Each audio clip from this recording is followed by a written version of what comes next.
सभी को नमस्ते, मेरा नाम है रोहित चैनल। हम कैपेडोकिया के पास डेरेनकुयू टर्की में हैं। हमारे पैरों के नीचे दुनिया की सबसे बड़ी अंडरग्राउंड सिटी है, जिसका जिक्र हिस्ट्री में भी किया गया है। आइए इसे एक्सप्लोर करें। 1960 के दशक की शुरुआत में एक आदमी अपने घर को रेनोवेट कर रहा था। जब उसने अपने घर की दीवार को तोड़ा तो उसने देखा कि ये रास्ता एक रहस्यमय कमरे की ओर जाता है, और उसके बाद उसने सुरंगें भी देखी। फिर उसने अपने हाथ में टॉर्च पकड़ी और छानबीन करना शुरू किया। छानबीन करने के दौरान उसे समझ आया कि ये सुरंगें और भी आगे जाती हैं। उसे ये नहीं पता था कि ये जगह दुनिया की सबसे बड़ी अंडरग्राउंड सिटी है। यहाँ पे रहने की जगह है, सप्लाई रूम्स हैं, बेशक जानवर भी हैं, इसलिए यहाँ अस्तबल, मिशनरी स्कूल, एक चर्च, व्हाइट हाउस और एक बड़ा सा कब्रिस्तान भी है। तो सवाल ये उठता है कि ये लोग सांस कैसे लेते हैं। यहाँ पर इस तरह की वेंटिलेशन स्पेस है, लेकिन इसे रेस्टोरेशन के दौरान बंद कर दिया गया था। एक शेल्टर इधर, एक उधर। ऐसा कहा जाता है कि इस अंडरग्राउंड सिटी में एक साथ 20,000 लोग रह सकते हैं। और ये किचन एरिया, ये जो आप देख रहे हैं, उसे तंदूरी कहा जाता है, एक पारंपरिक अनातोलियन फ्लोर फर्नेस। वे यहाँ अपनी रोटी चिपकाते थे और अपना मांस पकाते थे। यहाँ पर 2 कड़ाही भी हैं। बेशक यहाँ एक चिमनी है जिसकी मदद से धुआं बाहर निकलता है, वो चिमनी है। आप ऊपर देख रहे हैं, ऊपर आप धुएं के धब्बे देख सकते हैं। लोग रात में खाना बनाया करते थे ताकि उन पर किसी का भी ध्यान न जाए। जाहिर सी बात है कि रात में धुआं दिखाई नहीं देता है। हर एक परिवार के पास अपना खुद का किचन नहीं था। वे सभी इस कॉमन एरिया का इस्तेमाल करते थे। इन हॉलों में, जैसा कि आप देख सकते हैं, वे अपना खाना रखते थे, जैसे कि जौ या गेहूं। AD 30 के बाद जब यीशु मसीह ने भविष्यवाणी की थी, तो पहले तो ईसाई आसानी से अपने लिए कोई सुरक्षित जगह ढूंढ नहीं पाए। वे खतरे में थे। दूसरी सेंचुरी में ये ईसाई अंतक्य काइसेरिया आए और फिर यहाँ पर आए। बेशक वे अंडरग्राउंड होकर आक्रमणकारियों से छिपना जानते थे। ये मजबूत पत्थर जिन्हें आप देख रहे हैं, वे ज्वालामुखी से बने हुए हैं। अब ये बहुत सख्त हो गए हैं, क्योंकि ये जब हवा के कांटेक्ट में आते हैं तो ये सख्त हो जाते हैं। हालांकि अगर आप इस लेयर को खोदेंगे तो आप देखेंगे कि दूसरी, तीसरी या गहरी लेयर्स बहुत सॉफ्ट है। और इन पत्थरों को खोदकर उन्होंने यहाँ एक अंडरग्राउंड सिटी का निर्माण किया। ये 150 या 160 के दशक की बात है। यीशु के जन्म होने के बस कुछ ही समय बाद उनके कुछ दादा दादी ने शायद यीशु मसीह को देखा भी होगा। रोमन साम्राज्य आइडोलेटर्स थे और उस समय वे ईसाइयों को अपने साथ नहीं रखना चाहते थे। उस समय साम्राज्य उनके प्रति बहुत क्रूर था, इसलिए फिर इन ईसाइयों ने अंडरग्राउंड होकर अपने धर्म की रक्षा की। हो सकता है कि अगर ये ईसाई यहाँ नहीं छिपते तो शायद आज ईसाई धर्म नहीं होता। इस रहस्यमय अंडरग्राउंड सिटी में इंसानों के जीवित रहने के लिए जिस भी चीज की जरूरत थी वो यहाँ पहले से ही मौजूद थी। लेकिन यहाँ गहराई में क्या है? ये बहुत बड़ा है। यहाँ भी एक वेंटिलेशन हॉल है, लेकिन रेनोवेट करने के दौरान इसे बंद कर दिया गया था। वास्तव में ऐसी कई सारी अंडरग्राउंड सिटी हैं जिनमें लोग छुप छुप कर रहते थे। कहा जाता है कि इस एरिया में लगभग 150 से लेकर 200 अंडरग्राउंड सिटी हैं। अब यहाँ एक और अंडरग्राउंड सिटी है, कायमाकली अंडरग्राउंड सिटी। हम इस समय डेरेनकुयू में है। ऐसा कहा जाता है कि ये दोनों अंडरग्राउंड सिटी एक दूसरे के साथ जुड़ी हुई है। ये 4.2 मील या 7 किलोमीटर की सुरंग सीधे कायमकली से जुड़ी हुई है। इन सुरंगों के जरिए अंडरग्राउंड सिटीज एक दूसरे से जुड़ी हुई है। अनातोलिया के नीचे कई सारे शहर है। ये पत्थर जो आप देख रहे हैं, उसका इस्तेमाल सुरंग को बंद करने के लिए किया जाता है जब स्थिति ठीक नहीं होती है, ताकि दुश्मन के सैनिक यहाँ से आगे नहीं बढ़ सके। मैं इन पत्थरों के बारे में बाद में बात करूंगा। चलिए आगे बढ़ते हैं। हम बेशक ऐसी जगहों पर जाना चाहते हैं जहाँ आम लोग जाने में आलस करते हैं। हम जितनी ज्यादा जगहें देखेंगे उतनी ही ज्यादा चीजें हम सीखते हैं। यहाँ पर बहुत सर्दी है। यहाँ का तापमान लगभग 20 डिग्री सेल्सियस है। यहाँ गर्मियों में सर्दी होती है और सर्दियों में गर्मी होती है। जरा सोचिए, उस दौरान दूसरी या तीसरी सदी में लोग यहाँ रहते थे। बेशक अब हम फ्लैशलाइट का इस्तेमाल करते हैं, लेकिन उनके पास फ्लैशलाइट नहीं हुआ करती थी और वे सिर्फ अंधेरे में मोमबत्तियों के जरिए अपना रास्ता तय करते थे। उस समय की स्थिति के बारे में सोचे। कई दिनों और हफ्तों तक लोग इसी चिंता में रहते थे कि कहीं दुश्मन न आ जाए। और हम यहाँ नीचे थोड़ा सा क्लॉस्ट्रोफोबिक महसूस कर रहे हैं। आइए देखते हैं कि ये रास्ता कहाँ तक जाता है। चलिए इसे फिल्म करते हैं। ये रहा मेरा कैमरा। मैं इसे इस तरह शूट करूंगा। बेशक ये बंद था। ये कायमाकली जाने वाली 4.3 मील की सुरंग का रास्ता था। चलिए मैं आपको दिखाता हूँ कि यहाँ पर हवा इतनी साफ क्यों है। 180 फीट या 55 मीटर की हवादार चिमनी जो बाहर से जुड़ी हुई है, उसके नीचे पानी का कुआं हुआ करता था। क्योंकि ये ऑक्सीजन लेने का साधन था, इसलिए लगभग इसके चारों ओर सारे कमरे बनाए गए थे। यहाँ पर रह रहे लोग इस जगह पर पानी पीने और ताजी हवा लेने आते थे। दुश्मन किसी एक वेंटिलेशन पॉइंट को बंद न कर दे, इसलिए 10 से भी ज्यादा वेंटिलेशन वाली चिमनियां बनाई गई थी। अंडरग्राउंड सिटी की गहराई लगभग 280 फीट या 85 मीटर है। मॉडर्न बिल्डिंग्स में एक सामान्य रहने की जगह 2.5 मीटर होती है और रहने की जगहों के बीच की दीवारों की थिकनेस 1.5 मीटर होती है। अगर आप हर एक मंजिल की कुल ऊंचाई को 5 मीटर मानेंगे तो आप इस जगह को 17 मंजिल के बिल्डिंग के रूप में सोच सकते हैं, जिसे अंडरग्राउंड बनाया गया था। क्योंकि यहाँ की मंजिलों के बीच पत्थरों की थिकनेस बहुत ज्यादा है, इसलिए 85 मीटर में सिर्फ 8 मंजिल ही है। यहाँ जानबूझकर सुरंगों को पतला बनाया गया है ताकि दुश्मन यहाँ से गुजर न सके। मेरा मतलब है कि कोई भी सैनिक हथियार लेकर इसे आसानी से पार नहीं कर सकता है। यहाँ पर एक स्लाइडिंग डोर है। इसे रेनोवेशन के दौरान ठीक किया गया था। अगर दुश्मन आता है तो ये टाइल सीधे चौथी मंजिल पर चली जाएगी। ये स्लाइडिंग डोर दुश्मन को नीचे जाने से रोकने में मदद करेगा। ये 660 पाउंड या 300 किलो का दरवाजा है और इसमें यहाँ पर एक छेद है। अब सुरंग की ऊंचाई लगभग 8 फीट या 2.5 मीटर है, लेकिन आप देखेंगे कि ये और भी छोटी होती जाएगी। हम चौथे फ्लोर पर जा रहे हैं, यहाँ पहुँच गए। बात करने के लिए यहाँ पर एक छेद है। फ्लोर्स के बीच 10 इंच या 25 सेंटीमीटर डायमीटर वाले कम्युनिकेशन होल्स होते हैं। मेरे ख्याल से ये दूसरे फ्लोर तक जाता है। अगर आप कुछ कहते हैं तो ऊपर वाले फ्लोर्स पर रहने वाले लोग आपको सुन पाएंगे।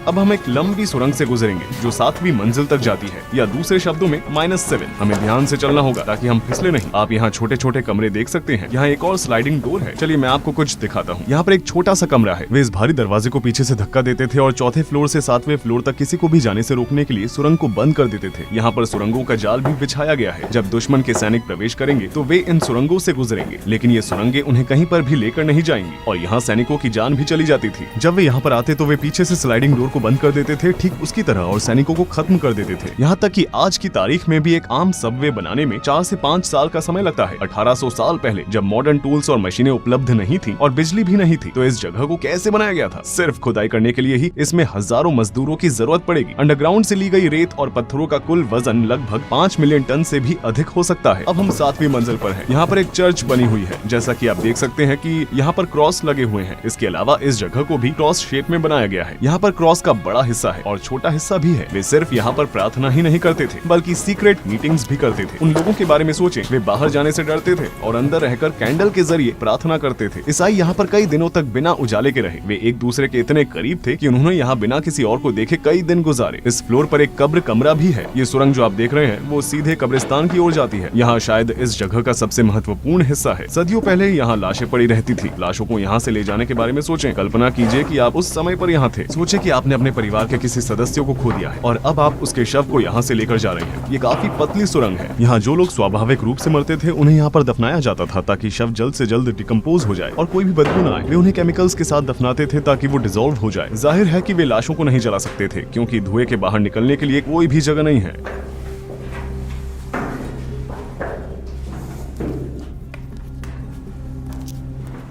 लगता है कि ये रास्ता कहीं जाता है, लेकिन ये कहीं नहीं जाता। ये बंद है। शायद यहाँ पर वो केमिकल्स और टूल्स रखे जाते थे जिसकी मदद से शवों को डिकम्पोज किया जाता था।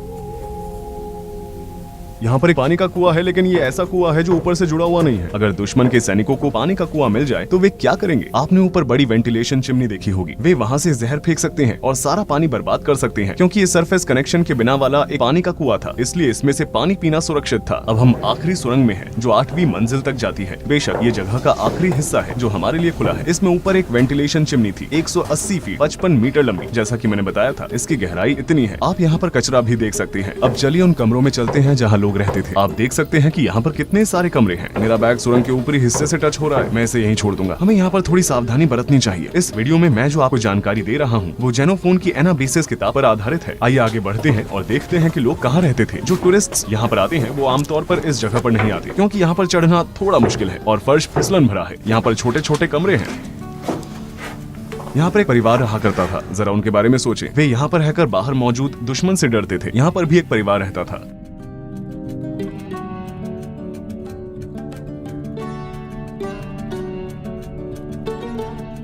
यहाँ एक और छोटी सुरंग है। ये कहाँ जाती है?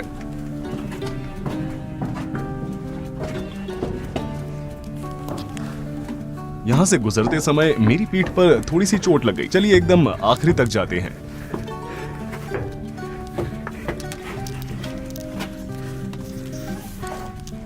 ये बंद है।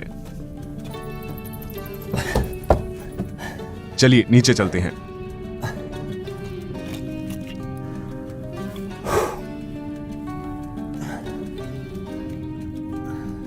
सबसे गहरी अंडरग्राउंड सिटी होने की वजह से यहाँ पर पूरी दुनिया की नजर रहती है। दुनिया भर के आर्कियोलॉजिस्ट यहाँ रिसर्च करने आते हैं।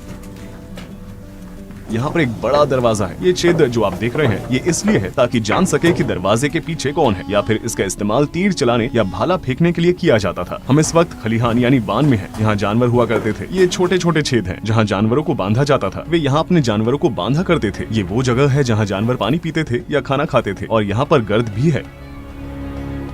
जानवरों को पहली मंजिल पर शायद इसलिए रखा जाता था क्योंकि उन्हें निचली मंजिलों तक ले जाना मुश्किल था। आपने सुरंगें देखी हैं? जानवरों का उनमें से गुजरना नामुमकिन था। उनकी बदबू का टॉप फ्लोर से जाना आसान होगा। ये वो जगह है जहाँ लोग शराब बनाया करते थे। वे अंगूरों को यहाँ पर रखते थे। जैसा कि आप देख सकते हैं, यहाँ पर ड्रेनिंग होल्स हैं। इसी ड्रेनिंग होल से गुजरकर अंगूर इस जगह पर इकट्ठा होते थे। यहाँ पर शराब की बड़ी बड़ी बोतलों को रखा जाता था। वहाँ भी होल्स हैं। यहाँ पर लोग अंगूरों को स्मैश करते थे। अंगूर के रस को इकट्ठा करने के लिए ये एक और जगह है। इस तरह शराब बनाई जाती थी। अब हम मिशनरी स्कूल की ओर जा रहे हैं। वो हमारा आखिरी स्टॉप होगा, बल्कि वो इस स्ट्रक्चर के सबसे महत्वपूर्ण भागों में से एक है। मिशनरी स्कूल में आपका स्वागत है। ये नहाने की जगह है। ईसाइयों का मानना है कि बच्चे पापी पैदा होते हैं, इसलिए वे उन्हें बैप्टिस्ट पूल में नहलाकर उन्हें साफ करते थे और उसके बाद ही बच्चे असलियत में ईसाई बनते थे। जिन लोगों को ईसाई धर्म में बदला जाता था, उन्हें भी यहाँ नहलाया जाता था। ये बहुत ही दिलचस्प जगह है। आप इन आर्चीज के साथ साथ छत की दीवार पर बना हुआ स्ट्रक्चर देख सकते हैं। वे मिलकर एक दीवार बनाते हैं। उस समय में इस तरह का आर्किटेक्चर बनाना बहुत बड़ी बात थी। विद्यार्थी यहाँ बैठा करते थे। शायद ये एक टेबल थी जिसका इस्तेमाल वे पढ़ते समय करते थे। ये वो वाली सीढ़ियाँ चढ़कर पढ़ाते थे। यहाँ वे लेक्चर्स दिया करते थे। इस मिशनरी स्कूल में पढ़े लिखे लोग बाहरी दुनिया में ईसाई धर्म फैलाने की कोशिश कर रहे थे। यहाँ स्टडी रूम्स भी हैं। छात्र शायद यहाँ पर अपनी क्लासेस किया करते थे। आप जिन स्थानों को देख रहे हैं, वहाँ पर जाने के लिए स्पेशल परमिट लेना पड़ता है। केवल 10% ही जा सकते हैं। कुछ अन्य भागों में रिसर्च जारी है और प्रवेश की अनुमति नहीं है। कायसेरी, नीदा और नवे शहर के ट्रायंगल में कम से कम 2 फ्लोर्स वाली 200 से भी ज्यादा अंडरग्राउंड सिटीज हैं। इनमें से कुछ सिटीज मीलों तक चलने वाली सुरंगों से आपस में जुड़ी हुई हैं। आपको ये बात भूलनी नहीं चाहिए कि इन शहरों का इस्तेमाल केवल सुरक्षा के लिए किया जाता था। लोग इन शहरों में वर्षों तक नहीं रहे हैं। वे अपने धर्म की रक्षा के लिए सिर्फ कुछ समय के लिए इनमें रहे हैं। इतिहास और संस्कृति को सर्वोत्तम रूप से देखने के लिए ये बहुत ज्यादा जरूरी है कि हम ऐसे स्थानों को हमेशा बनाए रखें। वीडियो देखने के लिए धन्यवाद। रूही चैनल यहाँ पर था।